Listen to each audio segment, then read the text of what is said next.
The biggest myth we're told is that we only get one life, one birth, one death, one chance to get it right. But the truth is that we start over every time we choose to change. The same way caterpillars become butterflies, we evolve just the same. We talk about the caterpillar and how it crawls to survive. We talk about the beauty and the grace of the butterfly. But what about the process that happens in between?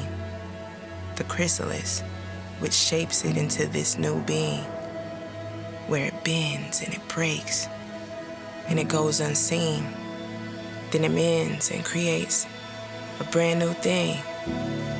With every new era, we take a new design through the work to become better, through the changing of our minds. Metanoia. We all start the same, small, stripped, and shameless. Like a caterpillar in its early stages, we begin hungry, curious, patient, and with our raw and impressionable minds, we navigate through life with no map to refer to and without fully understanding why. The same way a caterpillar feeds, I spent my early years consuming ideas, habits, and values pressed upon me. And as I searched for validation and belonging, I formed a need to prove that I was able to be used, and that I was worthy to be valued. See, somewhere down the line, we get tricked into believing that our value is equivalent to how well we perform. And so we work, not for the sake of growth, but to validate the space that we take up. And guess what? Even this phase is meticulously planned. From our wounds, we learn strength. From our voids, we learn grit. Like the caterpillar, we don't know what we're growing for. We just put one foot in front of the other. We just keep going forward. See, at first, I thought my work equated my worth. I thought the more that I did, the more that I mattered. And to an extent, that's true. The best way to show gratitude for this gift of life is to live it loudly. So I focused all my efforts to making my dreams my reality. I made an album, I sold out shows, I traveled across the globe, I got in tech, I got in Forbes, I copped every cool thing I could afford. But what no one tells you is, just because you got to the top of the mountain doesn't mean the journey is finished. That's just one phase completed. That's just one cycle ended. Just because the caterpillar learns how to climb doesn't mean it's ready to fly. There are many more stages before it becomes the butterfly. It all started with a prayer for alignment. I knew some things needed to change. I was burnt out from overdoing, overgiving, overproving, while simultaneously underappreciated by the very things I was giving too much of my energy to. A job, a relationship, a few fair weather friendships. See, everything was good as long as I was performing well. When I was usable, when I was obedient. But the minute I needed a minute for me and chose to stop being the people pleaser they knew me to be, the crumbling began. At first it felt like the ground beneath me was shifting and I fell straight through it. Hey, that shit hurt too. I think the tarot girlies call this a tower moment, but I like to call it the consequence of choosing change. Truth is, I did it to myself. I was the one who prayed for clarity and for everything that wasn't for me to be released. And that led to God doing a RICO on my relationships.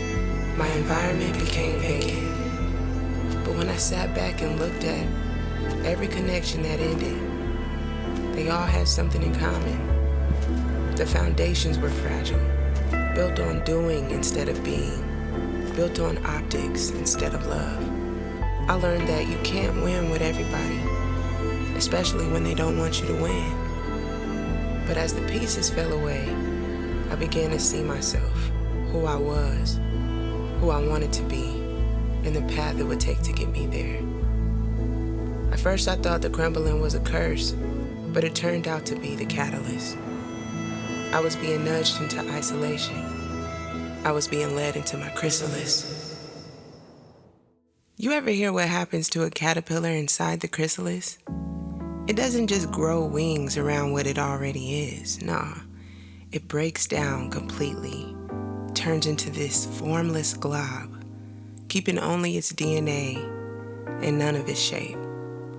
It's like everything it was has to get destroyed before it can become something new. And that's where I was. After everything crumbled, I found myself in a place I never expected, alone. At first, the isolation felt like a punishment. The silence was defeating. But over time, I started to find comfort in it. Maybe too much comfort. It was like God led me into this place where the only voice I could hear was His, and I needed that. I needed the quiet to do the work, the kind of work that nobody sees when you're fighting for your new life and fighting off that old energy. So I prayed, I read, I wrote, I cried, I fasted, I worked out, I tried everything that would heal me. Some days it felt like I was wrestling with myself, like the part of me that didn't want to change was hanging on for dear life. But slowly, I started to shift. See, the magic always happens in the in-between. I could feel myself becoming rebuilt. New eyes, new mind, and for the first time, wings. I wasn't fully transformed yet, but I wasn't the same either. And maybe that's okay. Maybe that's the point of the chrysalis. It's not just about becoming something new. It's about letting God strip away everything that isn't meant to come with you into this next chapter, and learning to appreciate who and where you are before beginning again. The chrysalis is hard, but it's holy. It's where God meets you and He does His deepest work. And in the stillness, in the darkness, He was shaping me, preparing me, and for the first time, I fully surrendered to the process.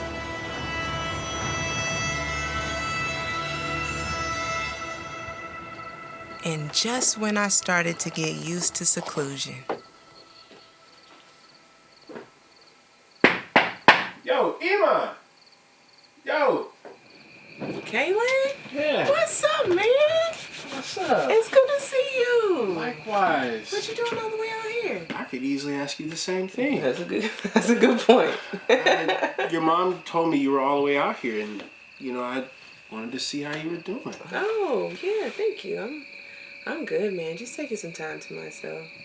Just been here in my chrysalis. It's been nice, actually. Huh. Yeah, it's good to see you. Likewise. Yeah. Why don't you come on out? Sure. Yeah, let me grab a jacket. Okay. I'll be right there. Cool. See, and there's the difference. Fake friends will take offense to your distance, but real friends will come looking for you when you go missing. You know, Iman, this place out here is incredibly beautiful. Right? Yeah. I love it here. It's so comfortable. At first, not so much. At first, it was kind of scary. But I've grown to find comfort here, honestly. You're not afraid of being alone? No, because I'm not really ever alone, you know? I feel like God is here with me. I mean, everywhere with me, but I feel Him here with me. You said God is with you. What do you think He's saying to you right now? I think I'm learning a lot about metanoia. You know what that means? No. It's the changing of your mind. So the same way that a caterpillar goes through metamorphosis and it goes into a chrysalis. People call it a cocoon, but it's really a chrysalis. And then they come out as a butterfly is the same way I think as humans we go through metanoia and we go through a period where we isolate and we change our minds, like we have to change our values, our perspectives. And I think that's kind of what I'm doing here. It's what it feels like. I see the space. And I can see the work you've done. You have a glow on you right now. You can see it? I can see it. Oh, thank you. Honestly, they talk a lot about the caterpillar, they talk a lot about the butterfly, but we don't speak enough about the chrysalis. That part where you go alone, do the inner work and change. That's the most important part. And everybody doesn't do that part, but it is the most important part. So I appreciate you seeing that on me, because it's been a lot of work for sure. Just like all butterflies, they all have to leave the chrysalis at some point. That's true. It's comfortable here, though. I don't know. The world is kind of, oof. I don't know. It's crazy out there. I think I'm good just out here. But your tribe, your people, there are people out there that need to hear the words that you have to say. That's a good point. I don't think I've been thinking about that. We got an album. We got a tour. We playing. Come on back home. You're right. I'm playing. Okay. Let's go. Let's go. He was right. We got so much more we can do in this life. And now I found new purpose to give it all I got. A second go round. Let's give it one more shot.